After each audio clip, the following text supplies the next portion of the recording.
Imagine two neighbors, same street, same neighborhood, same price tag on their houses. One of them feels financially free. The other one is quietly drowning. And here's the strange part.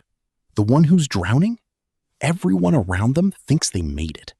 New house, nice car in the driveway. The whole picture looks perfect from the outside. But behind closed doors, they're skipping vacations, avoiding their bank app, and lying awake at 2 a.m. doing math they already know the answer to. This isn't a story about bad luck. It's not about a job loss or a medical emergency. This is a trap that millions of people walk straight into with their eyes wide open on the best day of their financial lives. It's called being house poor, and almost nobody warns you about it before it happens. Here's what we're told about buying a house. We're told it's the smart move, the responsible move, the thing you do when you're finally being serious about money. Renting is throwing money away. A house is an investment. Build equity. Build wealth. That's the story. And look, there's real truth in that story. Homeownership has genuinely helped millions of people build long-term wealth. That part isn't wrong. But there's a chapter in that story that gets skipped. A chapter that real estate agents don't read out loud. That mortgage calculators don't show you. That your excited family members forget to mention at the dinner table when you tell them you're buying.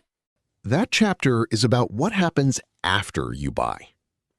Most people think the hard part of buying a house is getting approved, saving the down payment, winning the bidding war, getting to the finish line. And yes, all of that is genuinely hard. But the real trap isn't getting into the house. The trap is what the house does to your entire financial life once you're inside it. Let's talk about someone named Marcus. Marcus is 31. He's been saving seriously for 3 years. He has a stable job, a decent salary, and he's finally ready. He finds a house he loves, a little above his original budget, but not crazy.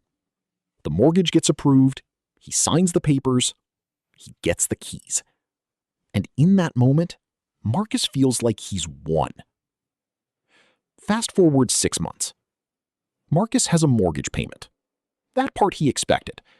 But he also has property taxes, which got rolled into an escrow account he didn't fully understand. He has homeowner's insurance. He had to buy a lawnmower because the old one didn't come with the house. The water heater made a noise in month 2, and fixing it cost him $800 he didn't have sitting around. His heating bill is twice what he paid in his apartment. There's a section of fence that needs replacing. The HOA sent a letter about something.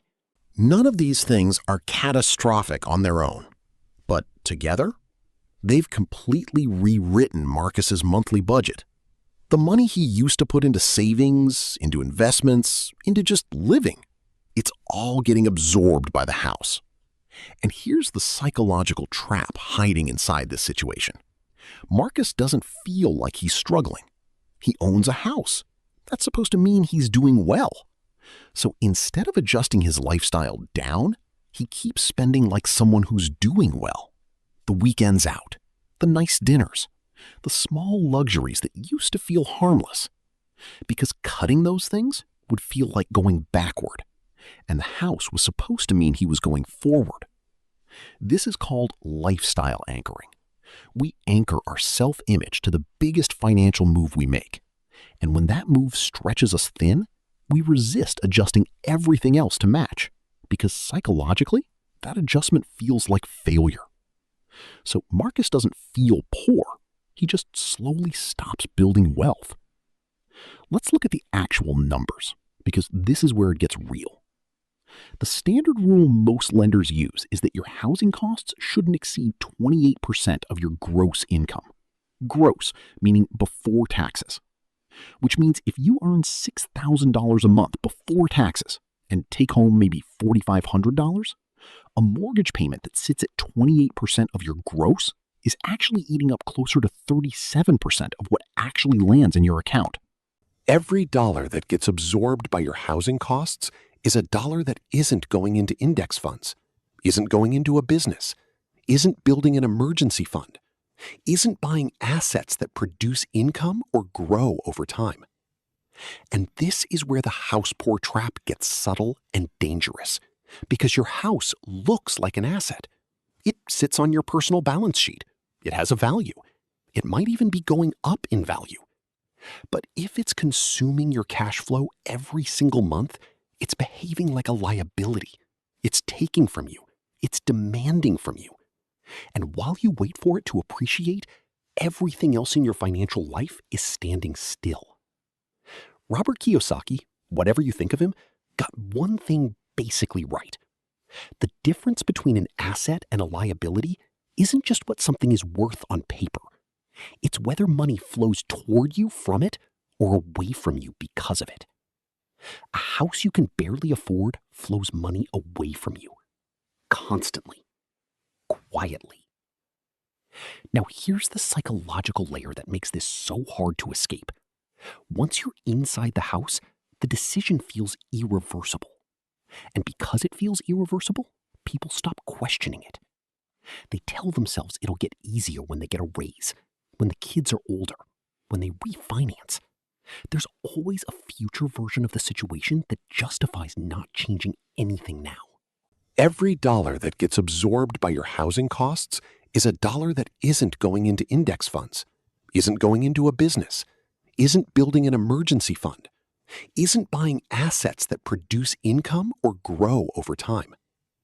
And this is where the house poor trap gets subtle and dangerous, because your house looks like an asset.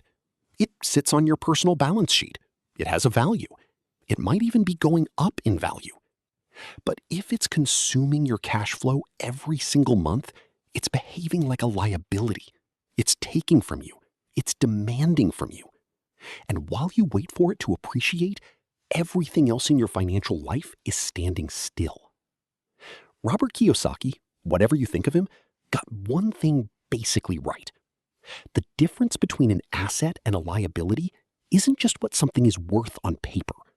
It's whether money flows toward you from it or away from you because of it.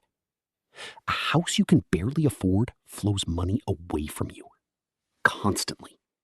Quietly. Now here's the psychological layer that makes this so hard to escape. Once you're inside the house, the decision feels irreversible. And because it feels irreversible, people stop questioning it. They tell themselves it'll get easier when they get a raise, when the kids are older, when they refinance. There's always a future version of the situation that justifies not changing anything now. Psychologists call this sunk cost rationalization. We've already paid so much, emotionally, financially, socially, that we keep doubling down instead of honestly reassessing.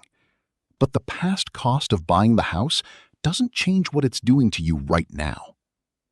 So what do you actually do with this? If you haven't bought yet, this is your moment to think differently.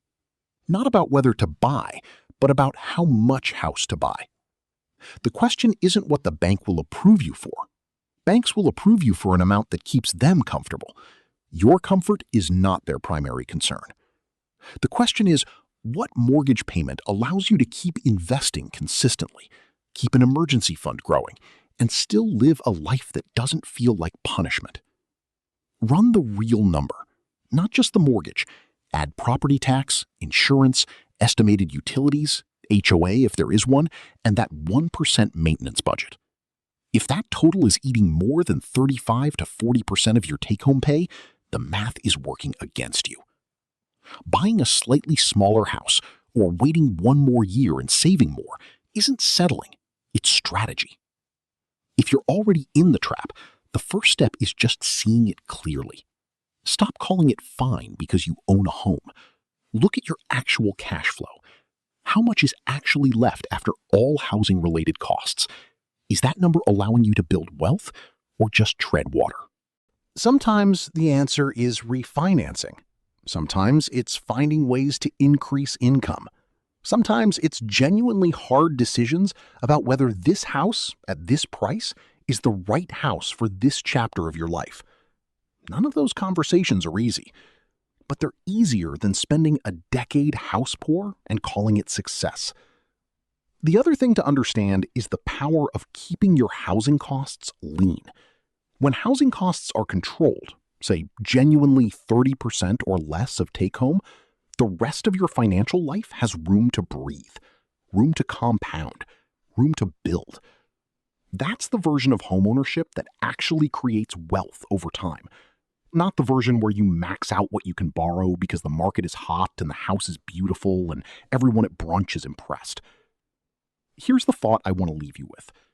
The most financially dangerous purchases in life are usually the ones that feel like achievements. Because when something feels like an achievement, we stop running the numbers. We stop asking hard questions. We let the emotional high carry us across the finish line. And then we live with the consequences for years. A house can be a foundation, or it can be a ceiling. The difference isn't the house. It's whether you bought it in a way that left room for everything else that actually builds a life. Wealth isn't about owning the most impressive thing on the block. It's about making decisions that give your future self more options, not fewer. Don't let the best purchase of your life become the thing that quietly holds everything else back. If you enjoyed this video, subscribe to Ton Invest for more videos about money, freedom, and building real wealth in a world designed to keep people financially distracted.